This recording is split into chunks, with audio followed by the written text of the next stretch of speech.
Welcome to the Bayou Country Music Association show, brought to you by Southern Sound Outfitters. I'm your host, Jacob, and today's guest, I'm joined by an artist that's been on our top 25 with a single out.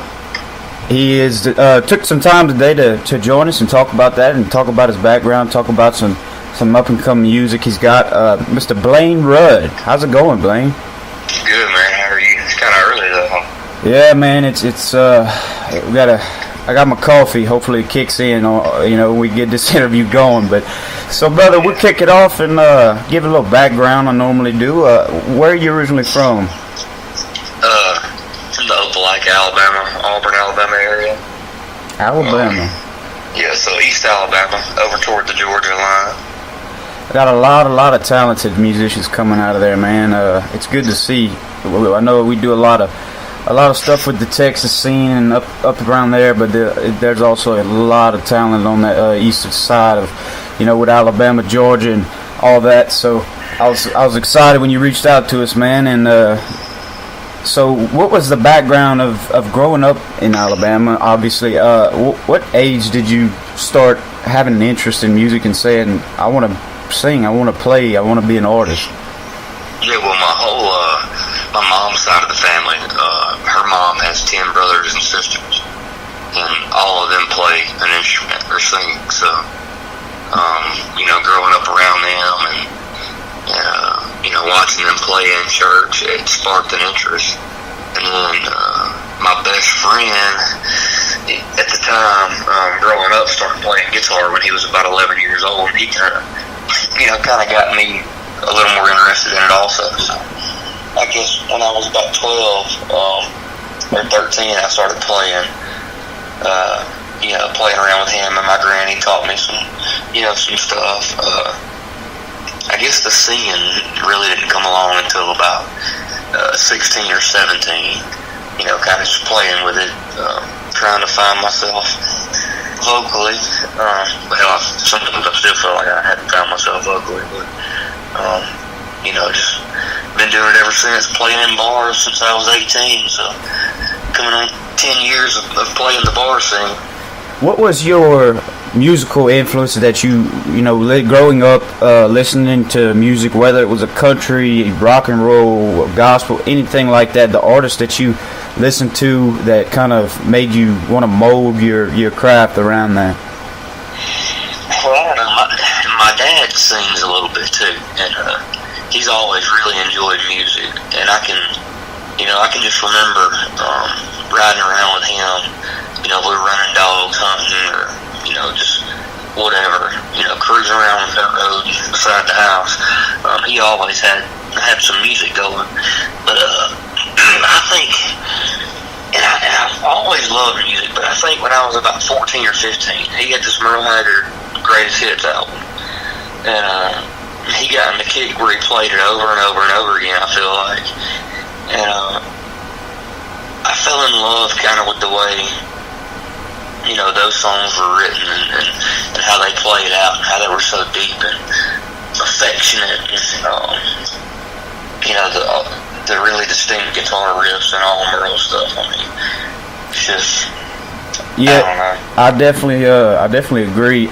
There's so many talented artists back in Merle's day, and he to me seems to be the one that kind of gets overlooked with the Waylons and the Johnny Cash and the George Jones, but Merle Haggard had so many great songs and so many, like you said, powerfully written songs, and definitely one of my favorites. So that's an awesome.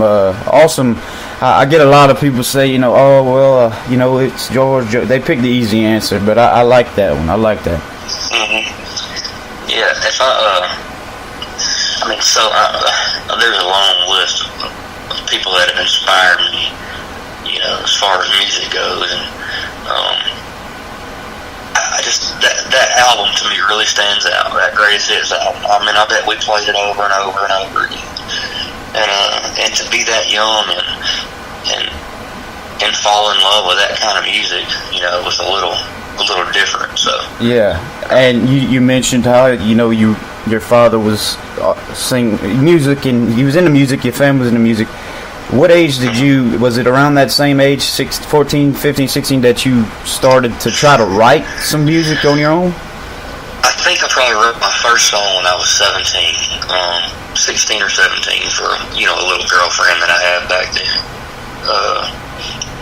And I kind of just dabbled around writing in my notebook during high school. And then my senior year, after I forget how school goes now. So you start in the summer, right? So the spring semester of my senior year, I started really writing some songs. And I did, right after I graduated, I did a little 10-song album. 7 songs that I wrote, and 3 that another guy had written, that my uncle set me up with. So I guess I kind of, probably from my spring to my senior year through that summer, after I graduated, that was really when I hit my writing pretty hard. And then after that album kind of dropped, I had a little song on there called "The Song She Wrote," and it's, I appreciate the song because it did a lot for me at that time and opened up a lot of doors. But now I can't stand playing it when somebody requests it because it's so old and it's just nowhere near as good as the stuff I write now. But that kind of opened up the doors for me. That first little album that I wrote back when I was 18. So going from what you said of high school and graduating and getting into the music, give us a little background on the road to where you are now. I mean, are you currently still living in Alabama, or are you around? Yeah, I still live in Alabama. So really, how it started, I graduated, and really I had been playing a couple bar gigs, up to that point, right before I graduated, just local stuff. Like 7 to 9 type thing during wing night. You know what I mean? Not like full blown bar gigs, but so right after I graduated, I got in with this place called the Auburn Oyster Bar up here in Auburn, and it's really where I built my fan base, and kind of started to spread my name and start really pushing my musical agenda, at the time, which I didn't know what it was, but I enjoyed playing and singing and drinking free beer, you know what I mean? So I kind of, and that led into some different gigs, some bigger type stuff, and that led, about 2000, I did that for about 2 years, and about 2011, I won a contest called Alabama Idol. It was a one-time thing, but what you got was an opportunity to open up for Dirk Bentley and Easton Corbin and Craig Morgan at the Auburn Arena. There was a brand new arena they built in Auburn back then. So I did that in the fall. It was in the winter of 2012. So right after that 2011 stint. And I had just gotten my band together about 6 months before I won that competition, so we were all greenhorns in a way. Some of the guys had been playing with an artist that's in Nashville now, Weston Bird. So I had a couple of good musicians that helped me, and it was just a new thing for us. And that opened up tons of doors after I did the whole thing at the Auburn Arena. So. Did you get a chance to meet all the guys like Dirks and Easton and them, or you just kind of opened up before the show? Yeah, I got a chance to meet those guys. They're pretty cool. I think Dirks is one of the nicest people I've met that I've opened up for. And Thomas Rhett. I'm not a huge fan of Thomas Rhett's music now, but he was so nice. Yeah. I opened up for him a couple of years later, and he was he watched my show from the side of the stage. It was just, he was pretty awesome. So that opened a lot of doors, obviously, for you by playing for those guys, and where did that end up leading? Yeah, so right after that, my band started catching a little fire, and I started booking with a little agency in Nashville. I was staying really busy, and I stayed busy for a couple of years. I opened up for the band Perry, Rascal Flatts, Montgomery Gentry, Justin Moore, Dustin Lynch, I'd already said that. Adam Hood, a local guy around here. I've shared the stage with him. A lot of folks. It just really opened some doors with some other entertainment groups, and got to play some rodeos. I've done Luke Combs and stuff like that. But the Luke Combs was in the second part of my career. I hadn't told you the rise and fall story yet. So through 11. 12, 13, 14, I was doing all this cool stuff, opening up for all these folks. Oh, Brad Paisley, that was a fun one too. But so I was doing all that, and right there toward the end of 2014, or the middle of 2014, I met a girl and kind of settled down a little bit and decided I was going to take a break. Yeah. So I was going to take a 6-month break. Well, that turned into a year and a half. Okay, wow. So I lost my head of steam I had. I lost, a lot of my regular fans. In that year and a half, 2 years to marriage and kids and family, and so I pretty much lost it all. Not really. That kind of came to fruition in the last few months after I've been kind of hitting it hard again. So, about a year and a half, 2 years ago, I'm like, I'm gonna start back playing. I'm gonna start easing into it a little more and really focus on writing some different stuff and try to find myself as a songwriter. Because I know if you put me on stage in front of 5,000 people, I can entertain them. I know that. That's not my problem. It's a big thing. I never found myself as a songwriter. Right. I never found my true identity as a songwriter. If that makes sense. Yeah. And I still haven't, because every time I write, I may write a Johnny Paycheck song, I may write a Conway Twitty song, or I may write a Luke Combs song. As far as the style goes. Yeah. So I still hadn't found myself as far as what I want to be as an artist. I don't know. I love it, man. During my break, I got to see a lot of my buddies that I grew up playing with move to Nashville and become successful. Before I quit, I was doing what they was doing. I threw my stuff down the drain, and they took advantage of it. Well, man, it's a tough. People don't really understand the lifestyle of being a artist or musician, of how much time it takes to put work in and put hours in, and always constantly have to perfect your craft. And it's tough. And for you to choose, to take a break from that for family, I'm sure there's no shame in that for anyone. And losing that steam and that momentum. But I have to say, you mentioned now this is kind of your second run. I believe that you're going to do just fine, man. So going on that second steam, you mentioned you played with Luke Combs recently, or? Yeah, so right when I'm getting back in and I'm playing some acoustic gigs around town, my buddy, Hunter Price, he owns an entertainment group around here. They do the Boys, Bands, and Barrels things. Uh-huh. Have you heard of those? Yes, sir. Yeah, they're cool events. Well, my buddy Hunter owns that brand and owns the entertainment group that does all that. So, and he was part of the reason why I got to open up for all those cool folks too. So, respect for him if he ever hears this. He's so busy now he can hardly text back. But so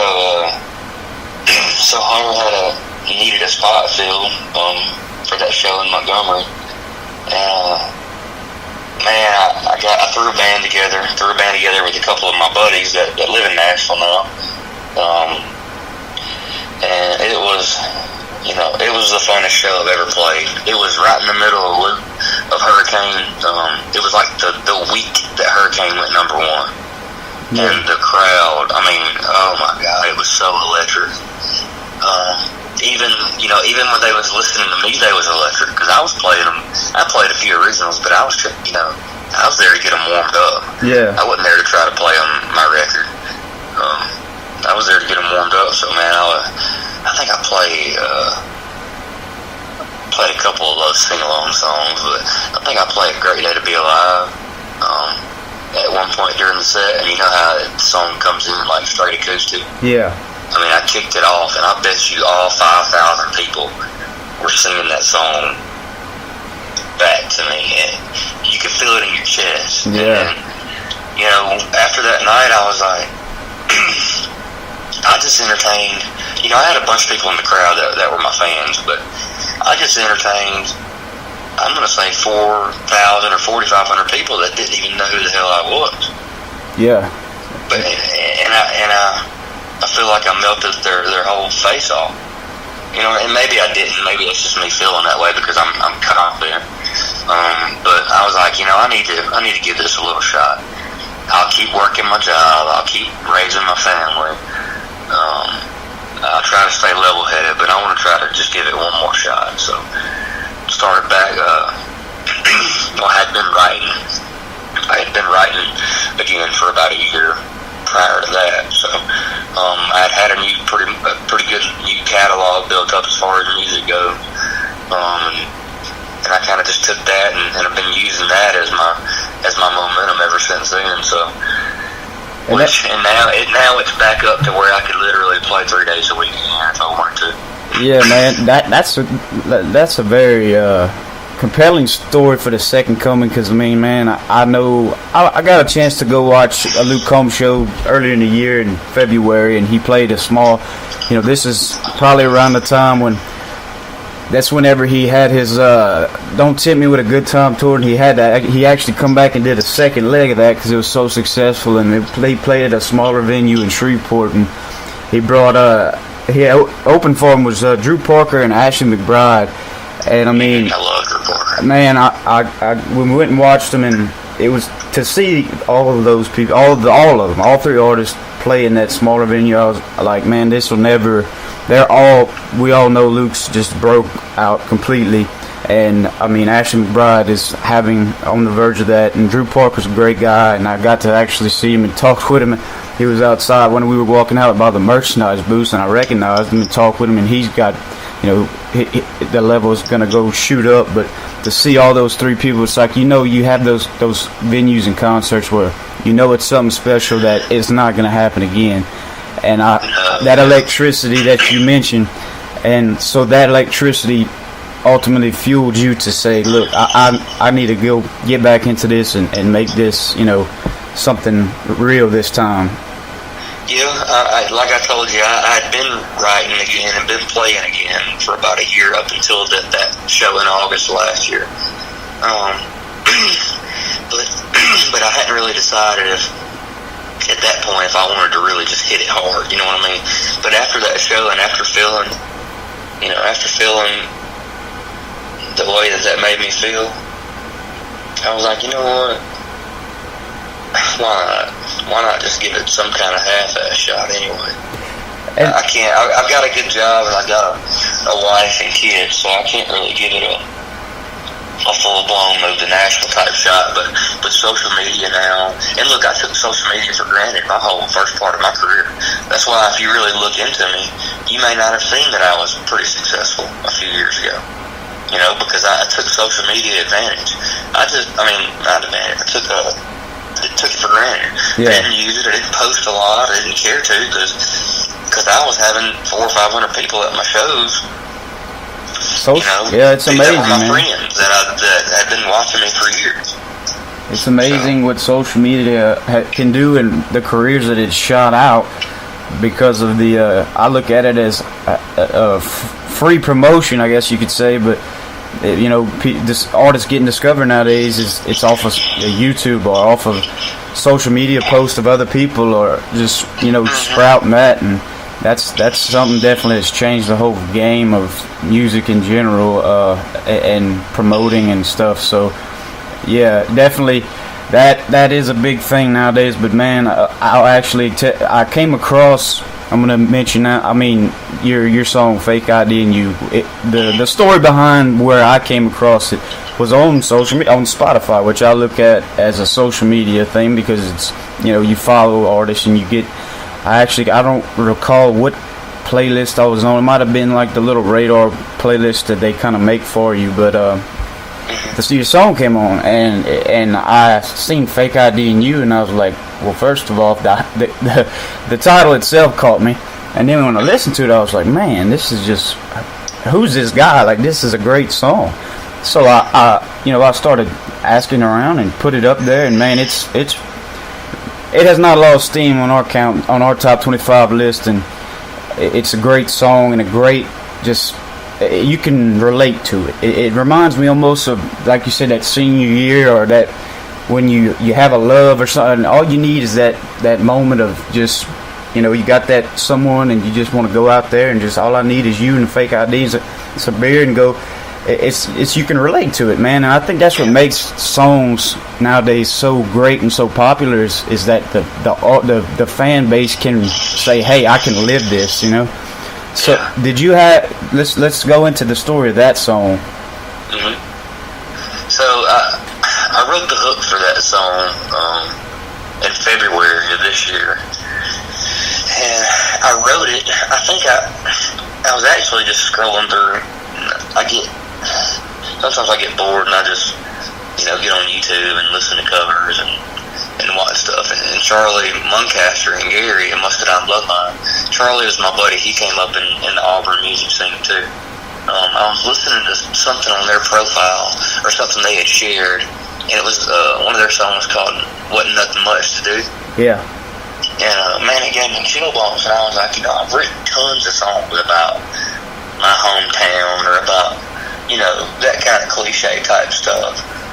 And Fake ID and You is even kind of cliche, but I was like, I want to write a song, and I'd already had this hook, but I was like, I want to write it. When I heard that song that Charlie Gary wrote, I was like, I want to write a song that gives you chill bumps. I was like, and maybe I want to write a song that gives me chill bumps. You know, maybe some of my songs I've written before has given somebody else chill bumps, but, you know, nothing I had written before really, you know, grabbed me by the testicles. You know what I mean? Can I say testicles? You can say whatever you want, brother. Okay. And I was like, I want to write something that really just grabs me. And I looked at that hook for a month.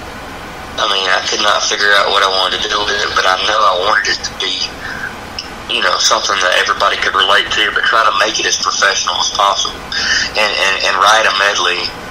I mean, and write a melody that's different. That, like, when you hear that, at 18 it seemed like a dream you made on our strange trip. Yep. Like that melody, the way it kind of rolls. I think, you know, when I finally hit that niche and found that melody, I was like, okay, I'm going to write the song to this type of feel. Anyway, so I was playing a little festival gig in West Point, Georgia, and we were sitting out back in the green room. It was a tent. Had an air conditioner though, so it was kind of comfortable green room. But I was sitting around with the guys. I was like, y'all want to write a song? They were like, yeah. Well, we tried to write on the topic of Fake ID and You, so when we're sitting there trying to write it, I had written a little bit of that first verse and gotten an idea from Bobby Cutshaw, the bass player that day, about something about a dream, or at 18 it seemed, and I was like, at 18 it seemed, and he was like, let's make it something about a dream. Well, there was some rap music playing in the background, and we were like, screw it, we can't write to this right now, you know? Yeah. Well, you know, let's talk about it later. Well, we never talked about it. But that next Monday, or Tuesday, I was looking at my notes for the song, and I literally wrote it in, you know, about an hour after that. It hit all at one time, in other words. It just hit me all at once, yeah. So, funny story is I had already had another song I had written in pre-production to get recorded as my single. Like, they were cutting it that Thursday in Nashville. They were cutting my single. And So I called the producer. I was like, hey, I just wrote a song, perfect summer song. You know, the other single I was going to release was more like a fall type single. Like, hey guys, let's pump the brakes. I got something good here. Yeah, let's hang out a minute. So I called the producer. He was like, send it to me. Well, I was in my truck at work, and so I just sang it to him. Hadn't even played the song on the guitar yet at all. I sang it to him. He was like, okay, I'm catching what you're throwing. He was like, run to your house during lunch break, play it on guitar, and send me a work tape of it, and let me see what I can put together as far as pre-production goes before I get up there Thursday. He was like, if I can't get it put together, then we're cutting Missing You. And I hate the fact that my other songs got you in the title too, but anyway, I was like, well, all right. I was like, do what you can do, man, because I've gotta release this, because I planned on releasing my single the day that I opened up for the Brothers Osborne in April, just to kind of give me some steam on that platform, kind of use their crowd to my advantage, if you will. So I was like, he was like, okay, it's gonna take a miracle to put all this stuff together and get it released by then. I was like, well, screw it, let's just do it. Let's do this song. If we can't get it out by then so be it. But this is the song that I've got to put out for this summer. This has got to be it. So he did it, man. He threw it together. His name's Josh Bright, by the way. He's awesome, good guy to work with. But so we threw it together and got it released on time, and it's really just done pretty well, man. Yeah, definitely. The song itself, just the song, it catches you, and it gives you just the melody, your vocals on it. I can listen to it over and over, and it never gets old for me. But it's the song that once you listen to it a few times and you learn the words, it's one of those songs that when it comes on, you just, without even thinking, you're singing along to it, man. Yeah. And that's definitely, I think, has to go with the success of it. And we're going to, well, like I said, it's been on the top 25 by Country Music Association playlist, Spotify and all that. And I know you have it across Spotify and Apple Music and Google Play. But we're going to play it right now, and I'm gonna let you introduce it and let the folks hear it. Okay, yeah. So it's called "Fake ID in You." Like I said, I wrote the hook forever ago. It seems like, but and when it comes on, you're gonna hear this big baritone type guitar lick that actually got thrown in the day we cut vocals. So the feel of the song was a little bit different before I cut the vocal on it. But to me, like you said, when you hear when the beat starts and you hear it, this baritone part in the beginning, we threw that together the day we cut vocals, and I think it really stands out. Is that key lick that really just catches you and gets the song grooving. So spin it if you want to. Let them hear it. There it is, folks. Fake ID in You. We're gonna go ahead and play it for you guys.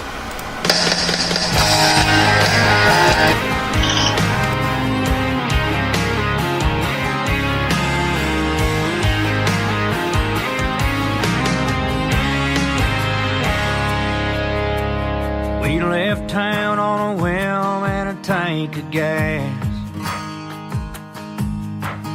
No real plans, just a suitcase and hauling ass. At 18 it seemed like a dream, you and me on our senior trip. Didn't have money for the cruise, everybody went on, so we hit the strip. That breeze blowing off the Gulf Coast, it's something to your hair. The way your eyes match the backdrop, was there even anybody there? The whole place crowded with people, but girl, you already knew I'm fine with a case of beer, fake ID in you.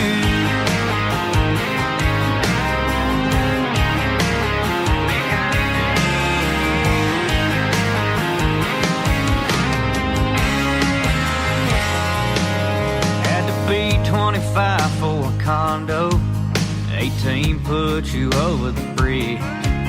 We'd stop for a 12-pack of tacos, a little vodka for your fix. Second day in a row, still drunk, driving slow, in the parking lot. I forgot her flip-flops, piggyback bottle pop. Man, that sand was hot. That breeze blowing off the Gulf Coast, it's something to your hair. The way your eyes match the backdrop, was there even anybody there? The whole place crowded with people, but girl, you already knew I'm fine with a case of beer, a fake ID and you.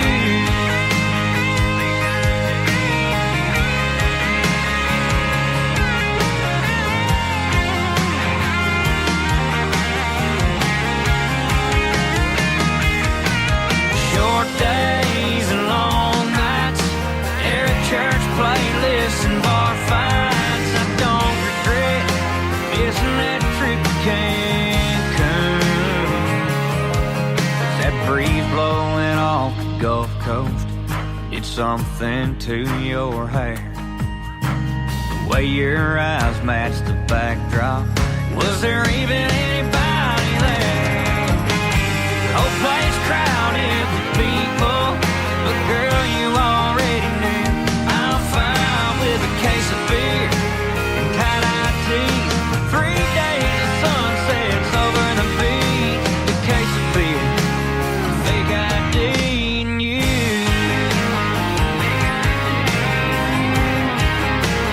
Fake ID and you.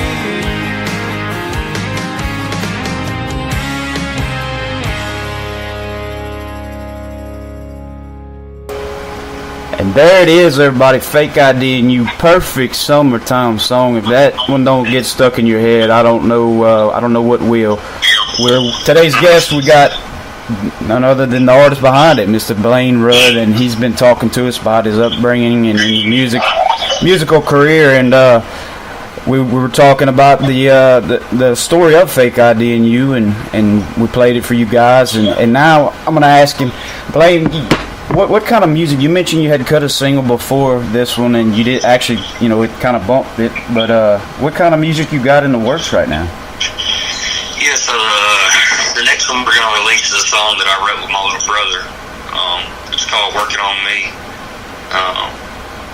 It's a really good song. It's going to slow it down a little bit. It's going to be more of that ballad type country song feel. And I think we're going to release that one sometime right before the fall, right around football season. So we're actually going to cut it June 2nd, I think he said he's going to cut. I don't know my dates right, but sometimes in the 1st of June, next week or two, we're going to cut that song and go up to new vocals on it pretty soon and get that in the works.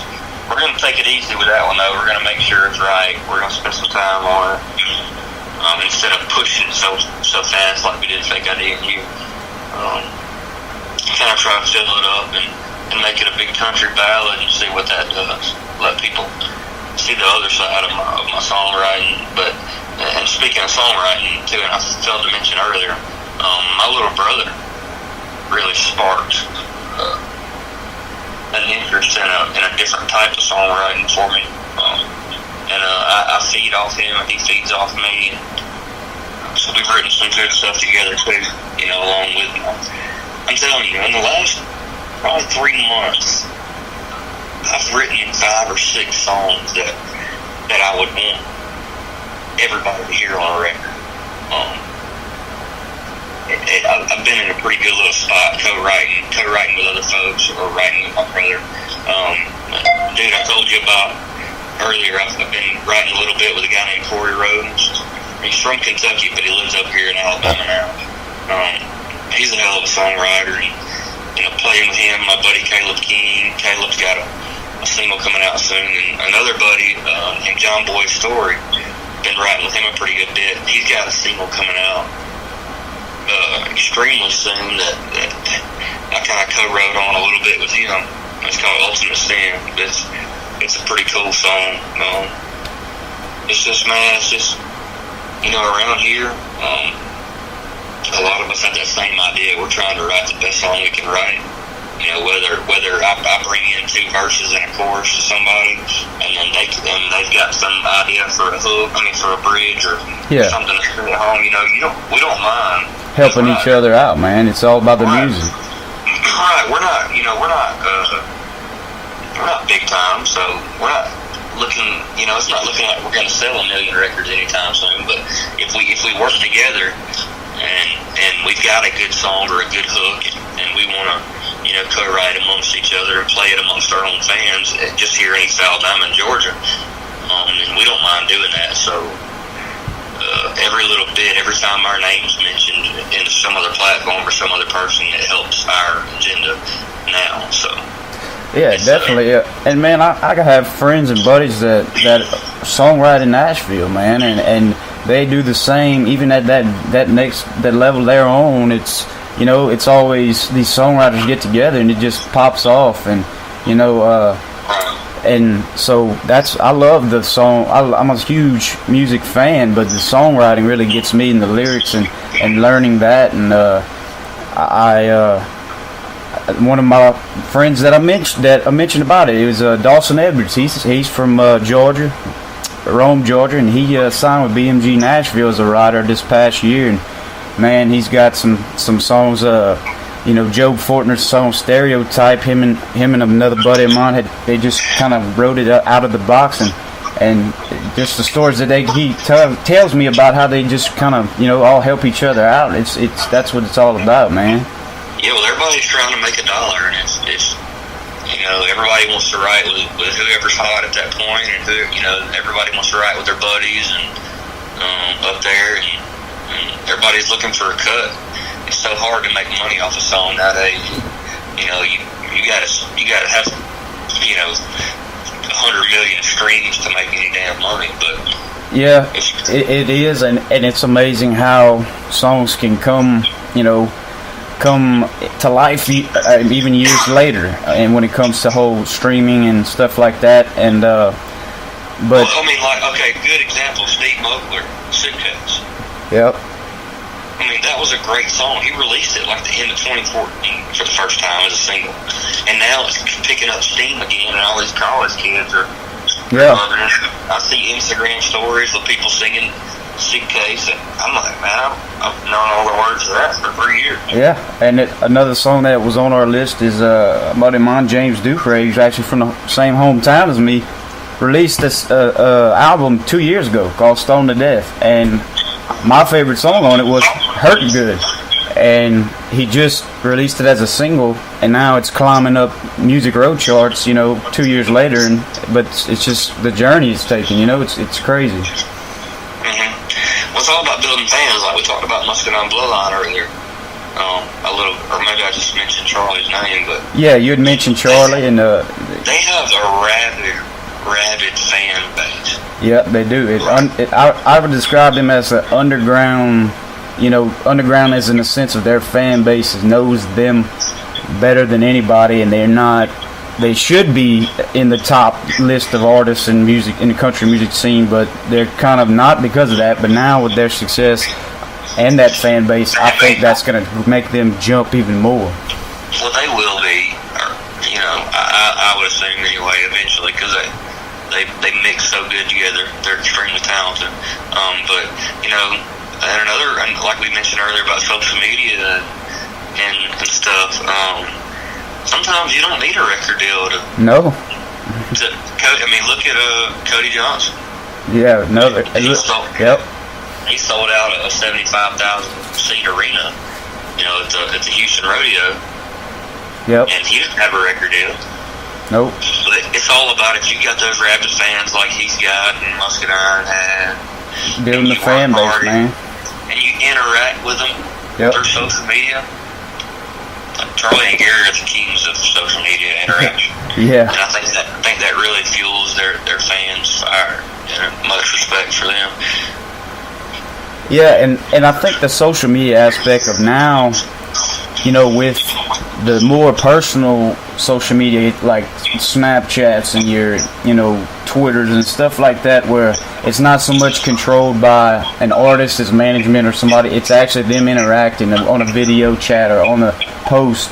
It gives the fans a more personal, input into their life and interaction. So I think that's what makes, artists like Muscadine and just like Cody Johnson and in general that have feed off the social media and their fans and have such a strong fan base from the social media accounts and from all that.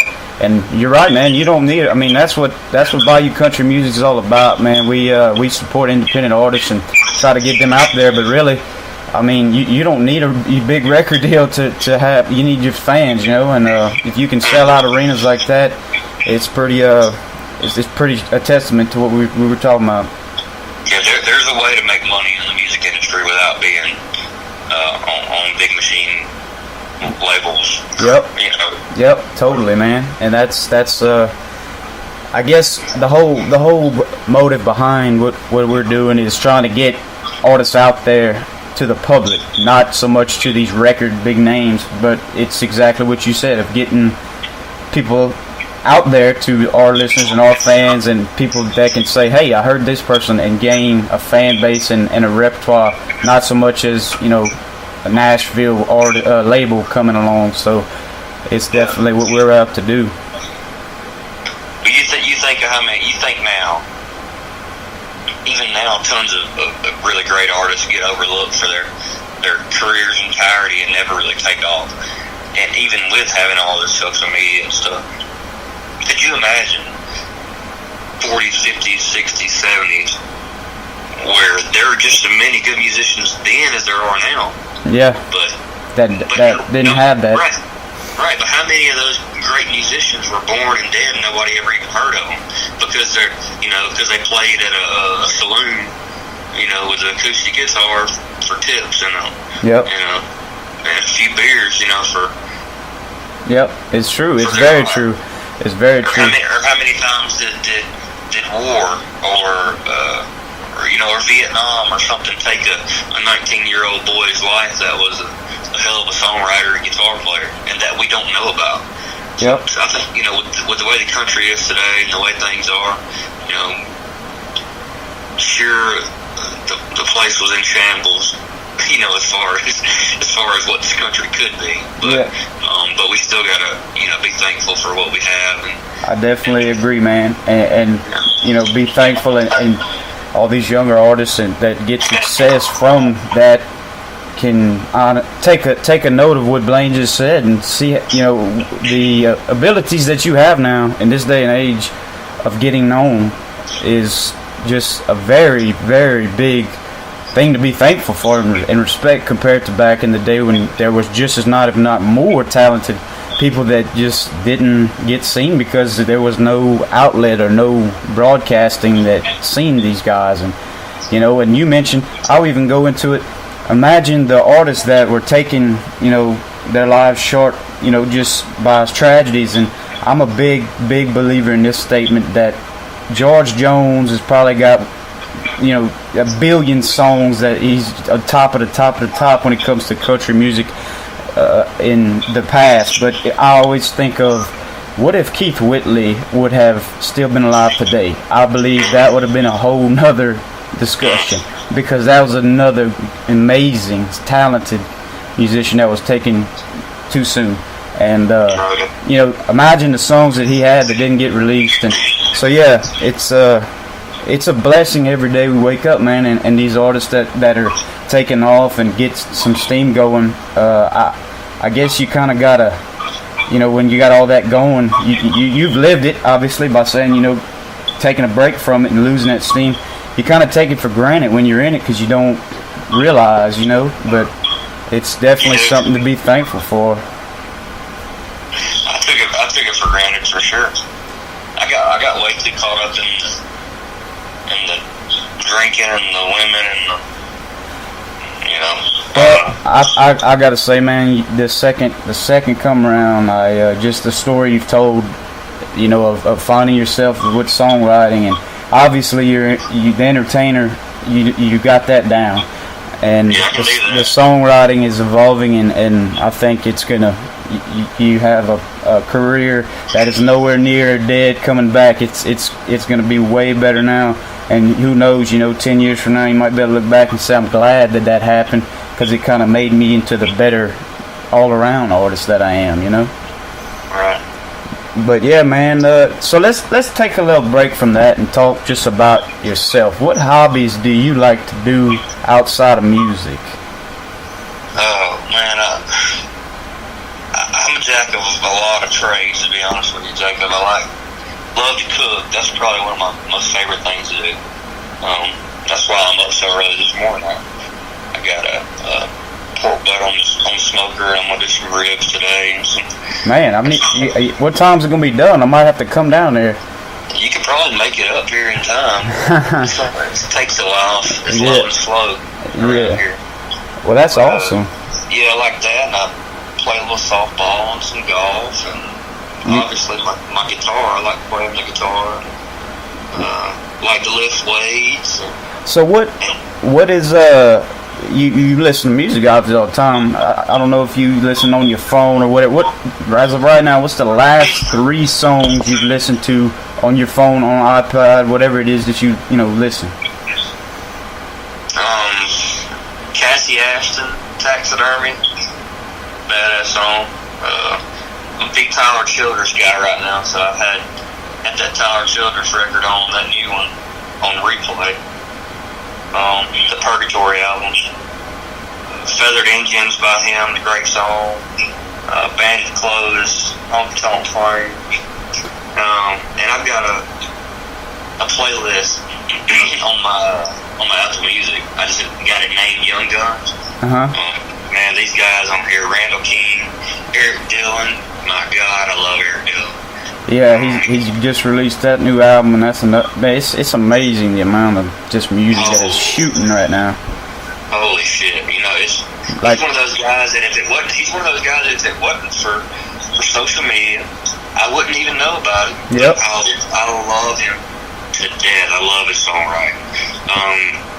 The Brothers Osborne album.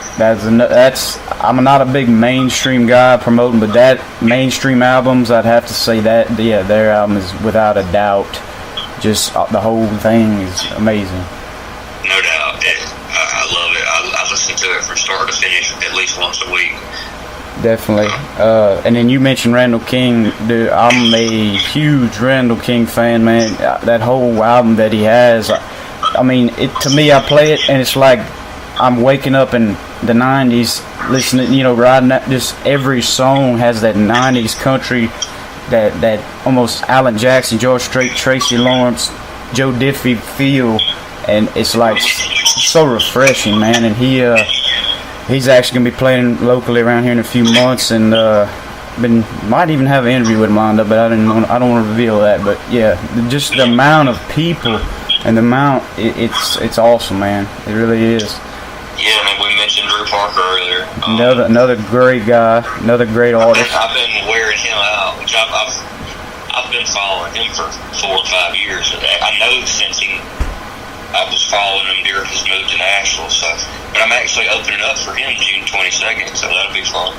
Yeah, that's a little story that I love. I followed him on social media and stuff and knew who he was, and when we went to that Luke concert, I'm walking out, and they had a little Luke Combs merchandise table, and Drew Parker's just standing there, just by himself, and I looked to my left, and I'm like, what? And I looked at my girlfriend, I was like, do you know, that's Drew Parker. He was opening for and he's standing here like a security guard.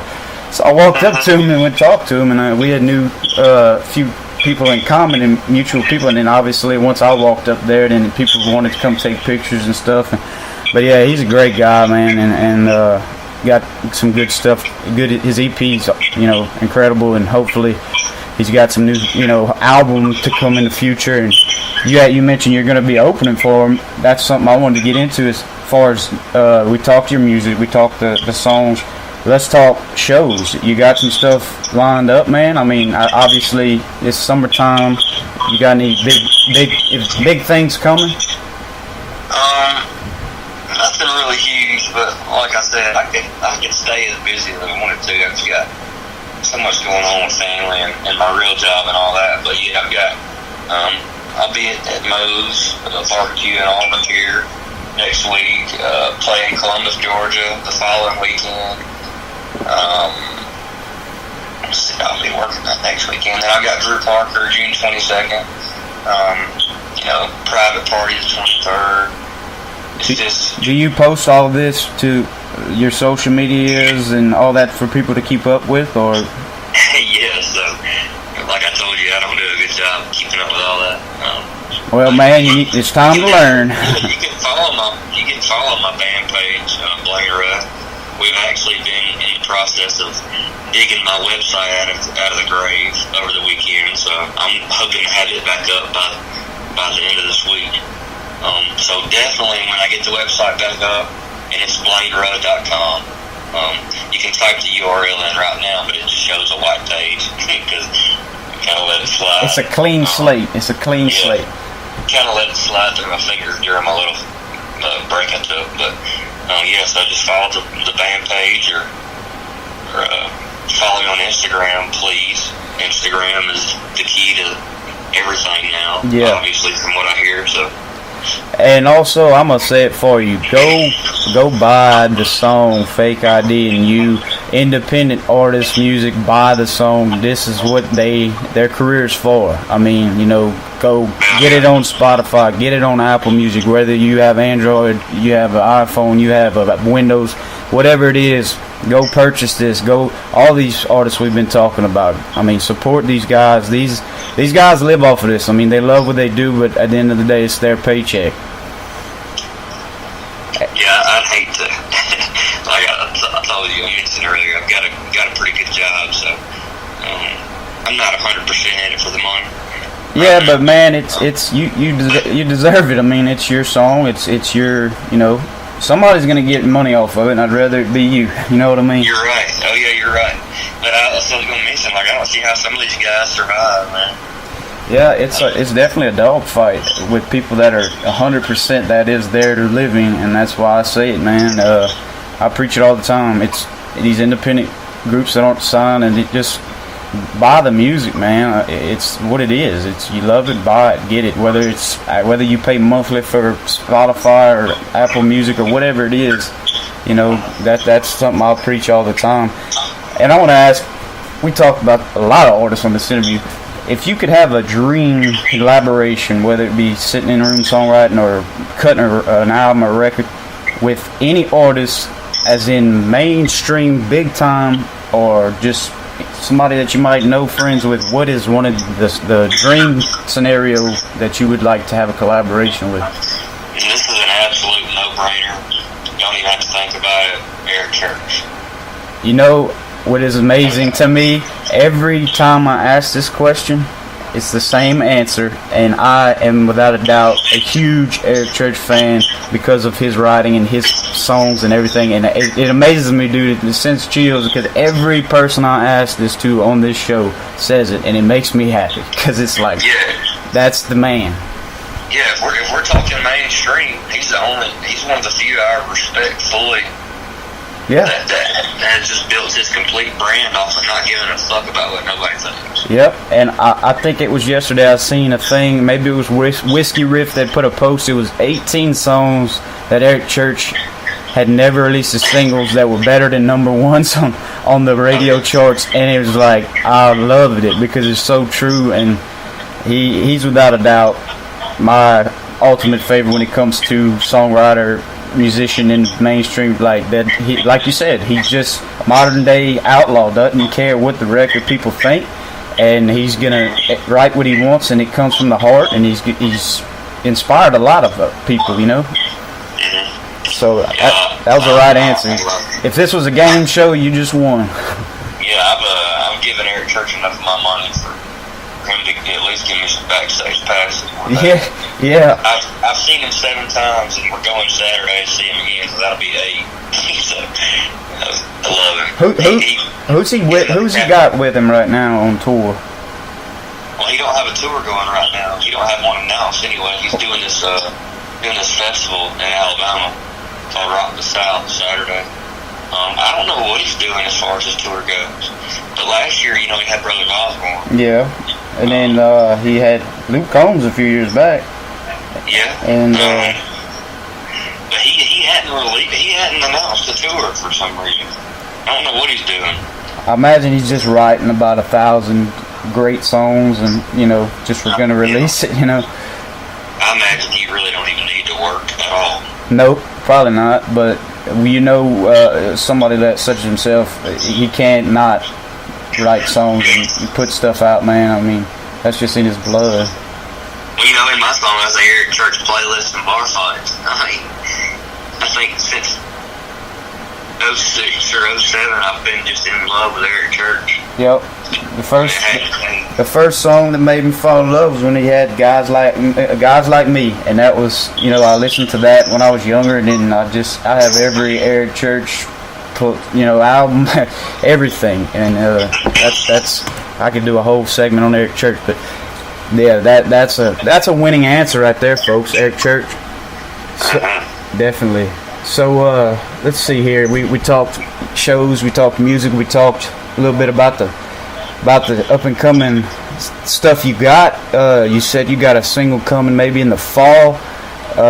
So we'll be looking into that. And what's the plans as far as next, say a year from now? You plan on coming out with an album, or you just want to see where it goes with the singles? Well, I wanted to have an album released by this time next year, but I don't know. I want to keep writing and see what I come up with. Awesome. We'll see. I think you if you continue off of this path, you should have no problem with that, man. I really do. And I think you'll like my latest single. And with Fake ID and you, has it had a lot of local success in Alabama, Georgia, and all that on radio, or is it more of you get people from other areas that reach out to you that love it? Man, it's crazy. A lot of people around here do love it. And you see it on Instagram stories and Snapchats and Facebook posts, and so it's cool. But the success it's had in places that I've never even been to before.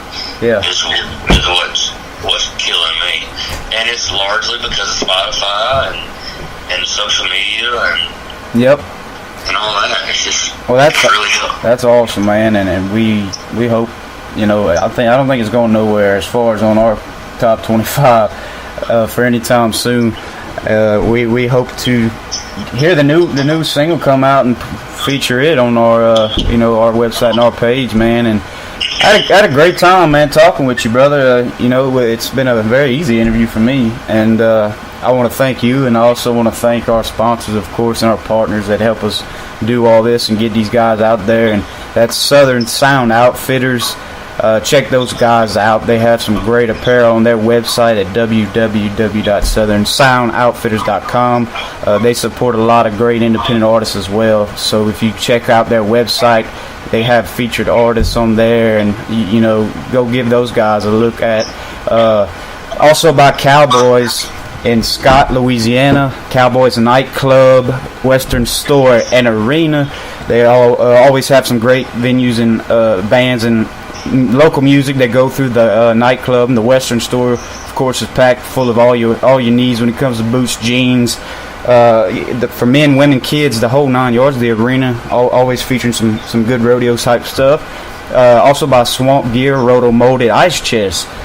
Local business out of Orneville, Louisiana. They make some pretty high quality, durable ice chests that won't hurt the pocketbook as much as the other guys of the big brands, but definitely great. Check them out at swampshop.com, and all of their ice chest sizes, and even have some hats up. I think some new stuff. Check those guys out, and we thank all of them, man. We thank Blane for stopping by with us, and we look forward to talking with him soon about the new single. Yeah.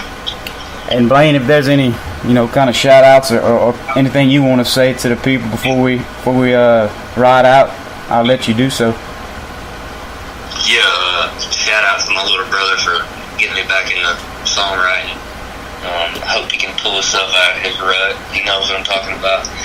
Shout out Corey Rose, Caleb King, John Boy Story, Charlie for having his success and kind of sparking a fire back under me too, because I want to be up there with them guys. Shout out Mustard Out Bloodline for sharing my stuff. Appreciate them. My family, thank you too. Appreciate you.